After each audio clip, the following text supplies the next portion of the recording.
Welcome into the Winning Ticket. Gino Bacola alongside Eric from ETOF21 Sports.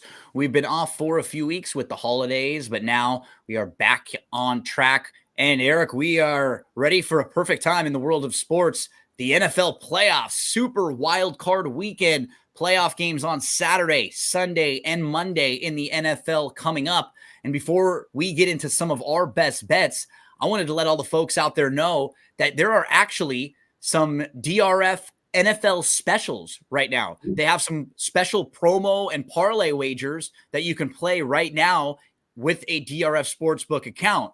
CJ Stroud, 2+ touchdown passes. Rashee Rice, 70+ yards receiving. And Puka, 90 yards receiving.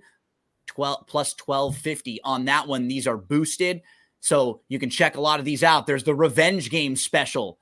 You've got the Dolphins, Dallas, and the Rams all to win, plus 753. Eric, you don't want that one, though. You don't want that one for your Lions. I really want my Lions to win, but that game has me scared.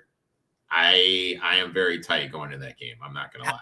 The Swifties even have something to play for. The Swift special, but not that Swift, DeAndre Swift. The Kelce and Swift combined for 2 touchdowns, plus 165. So they're having some fun with you here on DRF Sportsbook. Some other ways that you can play, you can get involved, and you can have a lot of fun playing this weekend. But Eric, you and I each have a couple best bets that we wanted to share with the folks out there. You have 3, I have 3. My 3 are all sides, but you actually have a couple props as well. Let's talk about the first spot that you have. You have one of your 3 plays is a spot play. Talk to us about which one that is. The first one I am going to is taking the Chiefs -4. Cold weather, 43% chance of snow, looking like it's going to be -11. You have Tua from Hawaii, plays in Miami. So you have all these people that are not used to cold climate going to an insanely cold climate. Dolphins have a ton of injuries. Bradley Chubb, who's their best pass rusher, is hurt. Phillips, second best pass rusher, is hurt as well. They just signed Justin Houston off the couch to come in. He is going to be your best pass rusher. If he's your best pass rusher, that clearly is an issue just because we've seen the Chiefs offensive line struggle this year to be able to protect Mahomes. If you're not able to create a pass rush and Mahomes is able to sit back there, that's greatly going to benefit him and the Chiefs. Miami is 30th DVOA defending the tight end. This is a great matchup for Kelce. Also, we talked about the Dolphins' injury. Mozart banged up. Not having him is huge for the Finns' rushing attack because he's their only back where he can carry the ball 20 to 25 times a game. I know people like Achane, but Achane isn't built like that. He is the speed back. He is more of the Reggie Bush type running back. Even if Mozart plays, him not being 100% is huge because it's going to take away from their running game. Also, Tua has 1 win against a winning team this year, 1 win last year, 2 wins with teams with a winning record. He just doesn't win these big games. Jalen Waddle's hurt. He's banged up. Soft tissue injuries. Soft tissue injuries don't do well in the cold climate. Is that me or you? Oh, I don't know. Somebody was checking in with us, right? That was like a goat. I had ESPN playing. I have the ESPN scoreboard in the background. My bad. Oh, there we go. No worries. So back to what I was saying. Tua struggles against pressure. Offensive line's banged up for the Dolphins. Chris Jones is going to be able to get home. I really think that's going to rush Tua through some progressions. And at the end of the day, this Dolphins team, anytime it's a big game, big moment, where's Tyreek Hill? He's on the sidelines. He's not out there. He's constantly hurt in these critical moments. I'll take the Chiefs here -4. Yeah, I'm not someone who likes to lay numbers. Neither are you. But in this particular case, this would even be one that I might look on an adjusted number. The Dolphins have lost their last 10 games when the temperature is 40 degrees or lower at kickoff. It's supposed to be 2 degrees with a feels like temperature of -25. It is going to be one of the coldest games in NFL history. So they're already going to be up against it just in literally being a fish out of water, right? And then they're going to have to be dealing with all the injuries that you mentioned. Waddle and Mostert banged up. Key defensive pieces, Chubb, Phillips, Howard, Van Ginkel, Baker, all either out for the year or majorly injured. Their offensive line a couple weeks ago, I think the whole offensive line wasn't practicing. They could be with both of their starting safeties. Last week, they got shut out in the second half, and they had 47 total yards in that game. They have lost all 4 road games against winning teams this year. You pointed out they're 1-5. Their only win came at home, where they won on that last second field goal when they went on the game-winning drive against Dallas. Tua struggles later in the year. He struggles deeper into games. He struggles against good defenses. Everything kind of plays out for this to be a nice game for Kansas City. Kelsey got healthy last week because he didn't have to play in that game. Kansas City was able to sit a lot of their key starters. This is their 14th straight home playoff game since 2016. That is crazy. And I think that's the spot. I would be on that spot as well. The Chiefs for Eric. I'm going to play the Texans on the money line plus the 112 in here. They made the playoffs with 10 wins.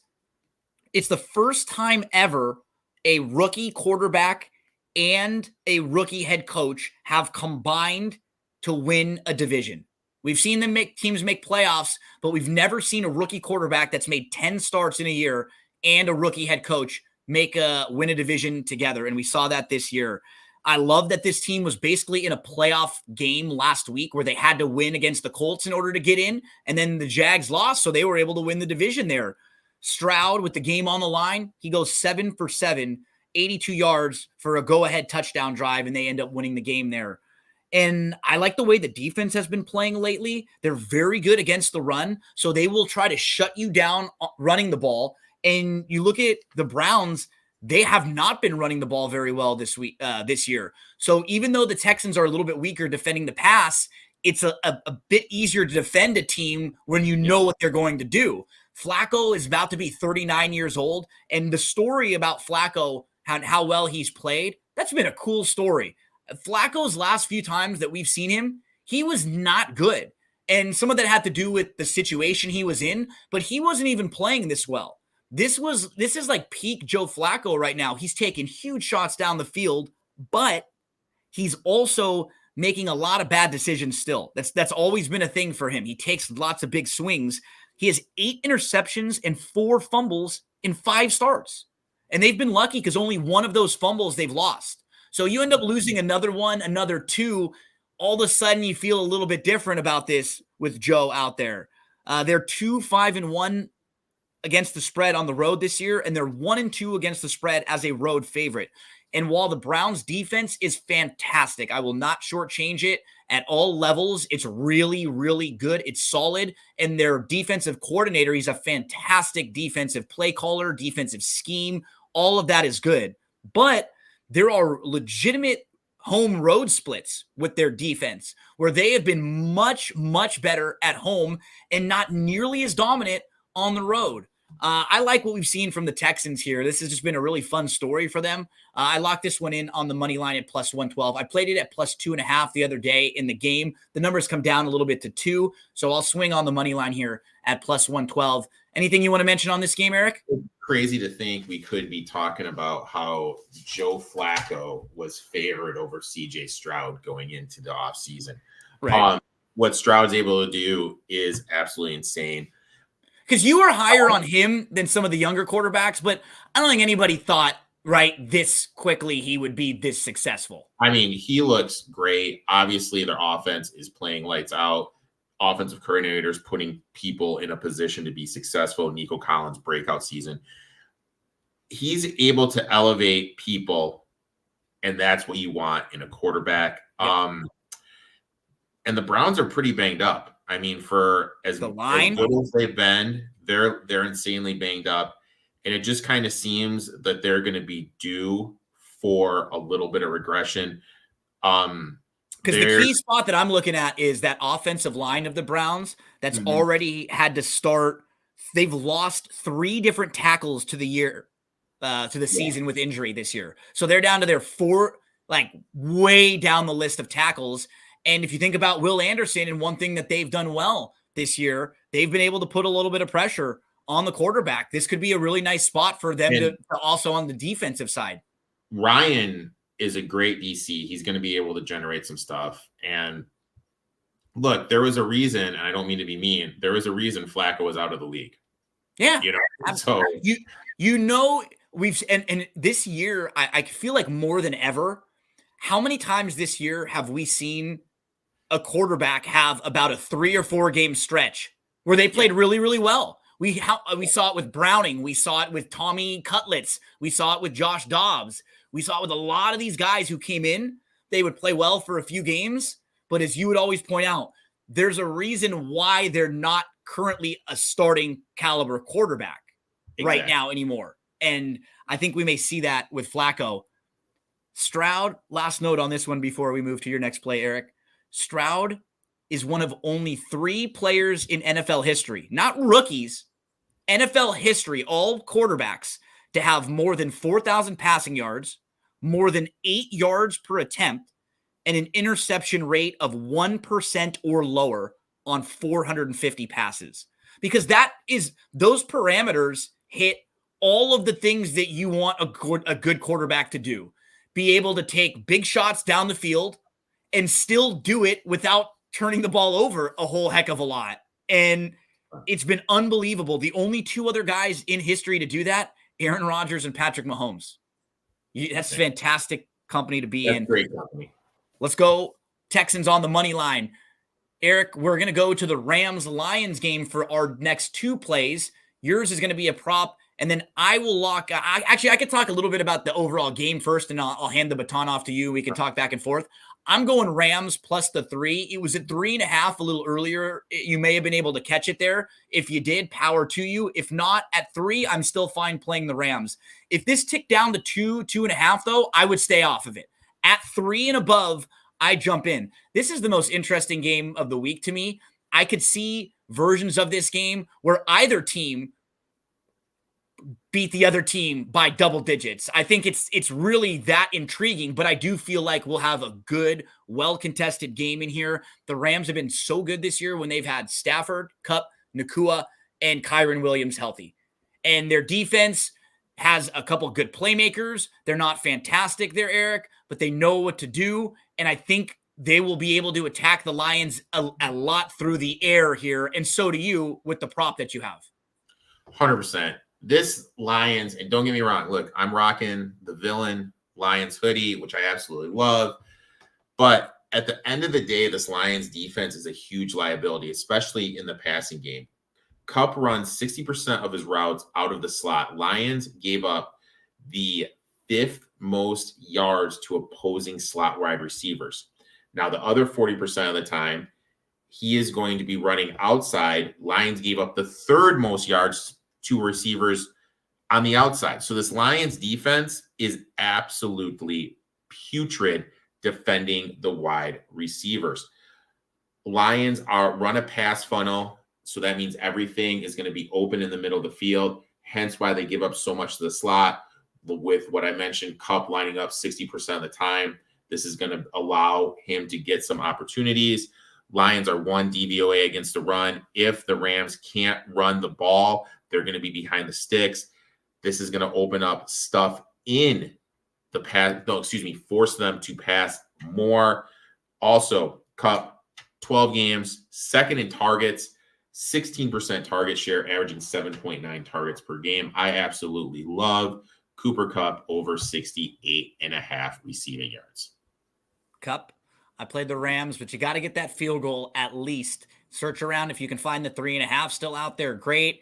This should be a very, very intriguing game. I actually think whoever wins this game is super live in their next game, whether it be the Lions going on and possibly playing the Cowboys. And if it's the Rams going on and playing the 49ers, as a dog and a Rams fan, I would feel like the Rams would go in there with nothing to lose. You know, You're going to be an underdog. You're not supposed to win this game. You know this opponent very, very well. And you played them well twice this year. One of them, everybody had their backups in. You can't really take a whole lot out of that game. But in the first game this year, when they played the Rams and the 49ers, the Rams outgained them. You look at that box score, and there were just a couple plays that went the 49ers way, the Rams actually played very well in that game. So I think they could keep that game close and be in it. Let's get to our final best bet of the weekend. You have a prop in a game that I don't know. Did you see? I just tweeted it out a few minutes ago. Did you see the picture of the Bills Stadium with the snow? Covered with snow. Yeah, just completely covered with snow. But the big thing you have to monitor in that is obviously the wind. Yes. We've seen games before when the Patriots went there. I think I saw 15-mile-per-hour winds projected. 23. And that could lead to some more running, which I absolutely love. James Cook over 65.5 yards. You look at the last 3 backs. Edwards, 4.8 yards per game. Kenneth Walker, 5.3 yards per carry. Joe Mixon, 3.9. All those guys basically averaging 4 yards per carry. If this is a heavy run game, which I think it will be, I absolutely love Cook. Steelers give up 96.4 yards per game. That is the most rushing yards of any team in the playoffs. Cook is averaging 72.4 yards per carry. Also, since Joe Brady has become OC, we've seen his attempts per game go from 12 to 17. Also, we've seen his yards per game jump up from 61.5 to 72.4. With the weather and Brady wanting to establish the running game, I like Cook here to go over his total of 65.5 rushing yards. Also, we can probably get a good price on him to score a touchdown just because he only has 2 on the year. I think he's going to be a heavy factor in this game. Cook, they are not going to be able to throw the ball a whole lot. And it's not, obviously if they're down or they need to, but I don't think it's to the point yet where you are completely going to take the gloves off of Allen and you say, go ahead. That might be next week. And then from now on, hey, you run as much as you need to for us to win. But right now, in this weather, this is a lean on Cook. Cook has averaged over the last few weeks 20 touches a game. Yeah. That's what you want. That's what you're hoping for right there. Yeah. Something like that, and you're in great shape. As I move to my final play, Packers plus the 7. You may have been able to get this earlier at plus 7.5. I actually did, but I'm completely fine with this at plus 7 right now. That's why I give it out at this number, because this is the number that a lot of you can find. It was an up and down year for the Packers, but since week 10, they have been one of the best offenses in the league. And why I really think that's an important point with this team is because they are the youngest team in the league. They are the 5th youngest team to make the playoffs since the 1970 merger based on age by playing time. And they feel like some of their real weaknesses in the last couple weeks, they've shored those up. Now, maybe those weaknesses come out again against a good team like Dallas, but I was very worried about their defense, Eric, because in weeks 14 through 16, they gave up 24 points to Tommy DeVito and the Giants. They gave up 34 to Baker Mayfield in Tampa, and he had a perfect passer rating. And they gave up 30 points to Carolina and Bryce Young, and that was the only time this year that Bryce Young led them to 30 points. So that was concerning. But following that, the last 2 weeks, they've only allowed 19 points total and just 1 touchdown. Now, one of those games came against the Vikings, who were starting Hall at quarterback. He was terrible. But in both games, they only allowed 1 touchdown, and that was a 7-yard drive for a touchdown. They beat the Bears. The Bears were one of the better teams in the league the last 8 to 10 weeks. The Bears had been moving the ball and playing really, really well. And the Packers dominated them. They had 432 total yards in that game, and they did not even allow the Bears to get to 200. They wiped the floor with them. So I was worried about their defense the last 2 weeks. Their defense has looked a lot better. When they struggled throughout the year, Aaron Jones was hurt. Quietly, Aaron Jones, since week 15, he's led the league in rushing. He has 400 rushing yards since week 15. Last week, he had 22 carries for 111 yards. He gained positive EPA on 50% of his carries. They didn't have a game in the first 14 weeks where anyone ran for 100 yards. And now Jones has done it 3 times in a row. Yeah. So I was worried about their overall balance on offense when they didn't have Jones and when they couldn't run the ball that well. Well, now they're running the ball really well. I was super worried about their defense, especially their secondary. They've been a lot better in the last couple of weeks. And Love is actually graded one of the best quarterbacks in the league this year. Since week 11, he's number 1. He has 18 touchdowns and 1 interception. And he's been visually really impressive. He gets a little, you pointed this out too. There's some like Mahomes hero ball, Allen hero ball stuff in there that you got to be careful about. But he's one of the few guys that can really we saw that at Utah State with him too, right? Where he'd have these kind of up and down. He's just been a lot more consistent now, and we're not having as many of the bad turnovers. So I think that for Dallas, they struggle defending the run. They are dead last in rushing success rate. Yep. Can Green Bay just get the run established a little bit here like they've been doing the last few weeks? Because then Love can start to pick you apart. Bland, who has 5 pick sixes this year for the Dallas secondary, he's actually he's the worst outside corner based on coverage, allowing 1.5 yard per coverage snap. So while he's making some great plays, he's a total boom or bust. He's someone that Love can pick on, especially if the run game is working. This number at 7 or above, I think this is absolutely a buy-in point. And I think you also sprinkled a little money line on this game too, Eric. I think the Packers are going to play really well here. I took the Packers. I got them at 7.5. I did sprinkle on the money line.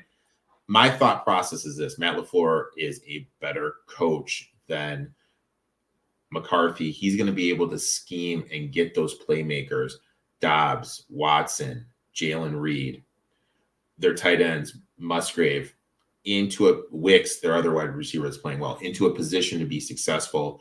Dak is 1-5 ATS in the playoffs.